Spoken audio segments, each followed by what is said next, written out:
Two former Capital of Paradise crew members are still waiting on officials at the Tobago House of Assembly to fulfill promises which were made to them back in 2008.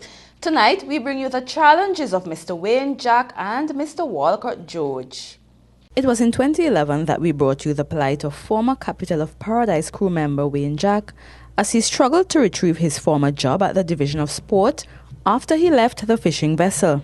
Back then, Jack told us that the then Secretary for Finance, Dr. Ansem London, had promised the crew members that they could go back to their former jobs anytime they wished. Jack eventually got his job back on December 19, 2011. Tonight, Jack says he is still owed arrears for the period during which he was unemployed. I don't know what to do again. I go to the union, I go to the ombudsman, I even talk to a lawyer. And it seems like, well, the ombudsman people tell me that they're working on it. Union tell me that they're working on it. But so far I have no response really. Nothing confidential to say, well, yes. Because it's not my fault why I'm out of job for 9 months. Dr. London is the one who said anybody who feels they want to go back to their job can freely do so. There will not be loss in no service, no benefits. But despite these promises, Jack says the years he spent on the Capital of Paradise have been deducted from his service at the Division of Sport. I have a job letter home that I go for last year and I lost 4 years of my service. And that said man say nobody will be lost in no service because they're supposed to send a letter to our department statement we're on a leave for absence because it's a THA project, it's a government project we're doing. Because the boat is assembled by the boat. They train me and they send 6 months the boat will hand over.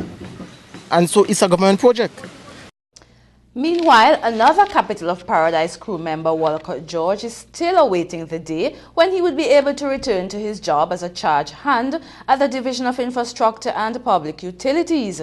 George told Channel 5 News he left the Capital of Paradise in 2010, and when he attempted to return to his job, he was told that he had abandoned the job. Since then, he has been visiting the office of the Tobago House of Assembly's administrator, from where he was referred to the chairman of the fish processing company, Mr. Cloyd Blackman. After visiting Mr. Blackman several times with no result, George recently took the matter to Secretary for the Division of Infrastructure and Public Utilities, Mr. Hilton Sandy. I went down by Mr. Sandy and talked to Sandy about my work. He told me, well, he can't do anything right about now because you don't have any information. Let me go back to Mr. Blackman and get the information for the day they take away from my work, and they promised to put me back to my work. I went back to Mr. Blackman. He told me he can't help me right about now because I went overboard to Mr. Sandy. George says he is the only former Capital of Paradise crew member who has not been reinstated in his job, and his frustration mounting, he again returned to Mr. Blackman's office on Friday. I went in, the security officer told me Mr. Blackman not working here any longer. So I don't know who else to turn to. Channel 5 News, in an effort to assist the men, spoke with new Secretary for the Division of Finance, Mr. Joel Jack, today about the men's problems. He assured us that he would investigate the matter. Mr. Jack further told us that FIPCOT's office is still located at the Finance building and functioning.